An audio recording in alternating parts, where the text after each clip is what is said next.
سکیں گے؟ انشاءاللہ یہ نہیں ہوگا، یہ پاکستان کے لوگ نہیں ہونے دیں گے، یہ ہمیں اب یقین ہے پورا، ہم بھی نہیں ہونے دیں گے اور نہ ہی پاکستان کے لوگ ہونے دیں گے۔ آپ دیکھیں گے جو انہوں نے کر رہے ہیں نا، ساتھ احتجاج کی بھی حکمت عملی ہے۔ میڈم ادھر سامنے دیکھیں، یہ آپ یہ کہہ رہے ہیں آپ کا یہ ایکسپیکٹڈ تھا، یہ تو ہم 2 مہینے پہلے اس کو ایکسپیکٹ کر رہے تھے کہ یہی سزا ہوئے گی۔ بات اس کی نہیں ہو رہی، بات یہ ہو رہی کہ عمران خان کو غیر آئینی اور غیر قانونی طریقے سے اور بشرا بی بی کو قید تنہائی میں کیوں ڈال دیا ہے؟ آپ ایک قیدی سے بھی ڈر رہے ہیں، آپ ایک قیدی سے ڈرتے ہیں کیونکہ وہ 90% پاکستان کی آواز ہے، لیکن آپ کا خیال ہے جن کی آواز ہے وہ بھی تو اپنے لیے بول سکتے ہیں۔ آپ اگر آپ عمران خان کو قید تنہائی میں کریں گے، جو 90% 20 کروڑ یہاں لوگ ہیں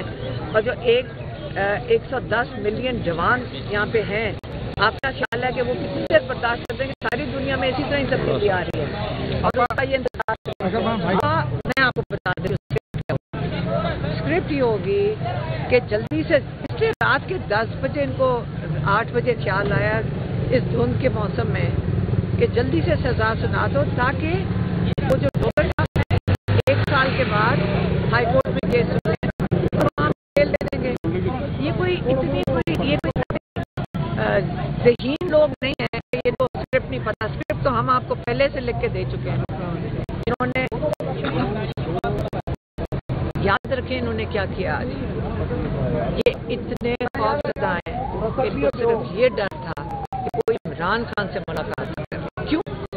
عمران خان اگر قید میں آپ نے 10 سال سزا دی تو کیا فرق پڑتا ہے؟ 10 سال آپ نے پہلے 14 سال سنائی ہوئی ہے، تو اگر اتنی قید کے ساتھ اب یہ چاہیں گے کہ ڈوگر 1 سال اور اس کیس کی بیل نہ سنیں، وہ گھسیٹے۔ لیکن میں آپ کو یہ بتا دوں کہ یہاں پہ ناکہ لگا دیا ہے، یہاں کیوں ناکہ لگایا ہے؟ کیونکہ پنجاب پولیس نے لگایا ہوا، آپ جیل کے دروازے تک اگر چلے جائیں تو وہ آپ کو روک نہیں سکتے، تو یہ اس سے پہلے ناکہ لگا دیتے ہیں۔ ٹیکنیکلی جیل کی جو پولیس ہے وہاں پہ انتظامیہ وہ یہ کہیں گے کہ وہ یہاں پہ موجود نہیں ہے، یہ ٹیکنیکلی وہ کہ ہمارے گیٹ کے اوپر یہ ہوتے ہیں کئی دفعہ، ہم جب اندر سماعت کے لیے ہوتے ہیں اور لوگ انتظار کر رہے ہیں تو باہر تو وہ آگے کہتے ہیں ہم یہ، اور وہ صحیح کہہ رہے ہوتے ہیں کہ ہمارے گیٹ پہ کوئی نہیں ہے، تو یہ گیٹ سے اس لیے پہلے یہ مطلب ہر قسم کی بدمانی، چالاکیاں، بے شرمی ہو گئی ہے۔ اب اتنی بے شرمی ہو گئی ہے کہ پاکستان میں جو عمران خان نے باری باری دہرایا ہے کہ اگر ایک جمہوری ملک بنانا ہے اس کے لیے سب سے پہلا اس کا جو اس کی بنیاد ہے وہ اخلاقیات ہے۔ جب سچ اور جھوٹی گواہیاں سارے پاکستان کو پتہ ہے، ہمیں اتنی عادت ہو گئی ہے جھوٹ کی، ہم اس کو قبول کر رہے ہیں، ہم یہ جو لا قانونیت ہے اس کو بھی قبول کر رہے ہیں۔ ہم جب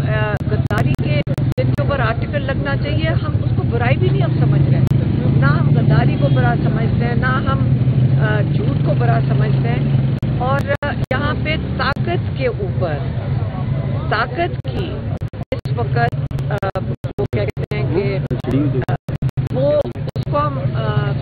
بڑا سمجھتے ہیں۔ طاقت کا مطلب یہ بڑا آدمی ہے، بڑا آدمی کے پاس طاقت ہونی چاہیے، تو اس کا مطلب ہے کہ صرف جس کے پاس طاقت ہے اس کی یہاں عزت۔ پاکستان میں یہ اخلاقیات بن گئی ہیں کہ جھوٹ سچ، تو وہ بدماش اور جو ڈاکو ہوتے ہیں پھر ان کو ساروں کو کھول دیں، جیلوں میں نہ بند کریں۔ جتنا بڑا بدماش، جتنا بڑا ڈاکو، ساروں کو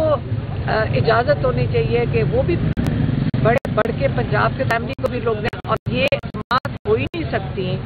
جب تک عمران خان کی اوپن ٹرائل نہ ہو، اور عمران خان کی اوپن ٹرائل تب ہوگی جب ان کی فیملی موجود ہوگی۔ میڈم ہمیشہ کی طرح آپ کو آج پھر روک لیا گیا یہاں پہ، کیا یہ ملاقاتیں تو بند کی ہوئی تھیں، لیکن جو یہ ہے یہ عدالت میں یہ نہیں روک سکتے، کیونکہ عدالت میں جب ہمارے اوپن ٹرائل میں ہمارے لائرز نے کہا تھا ہم پیش ہی نہیں ہوں گے، ہم کیس نہیں چلنے دیں گے۔ عمران خان نے بھی کہا جب تک میری فیملی یہاں موجود نہیں ہوگی، تو اس وقت لائرز اندر گئے، میرے خیال میں کارروائی کرنی تھی، اور انہوں نے ہمارے لائر سلمان صفدر کو رات کو لیٹ بتایا، ہماری فیملی کو لیٹ پتا چلا،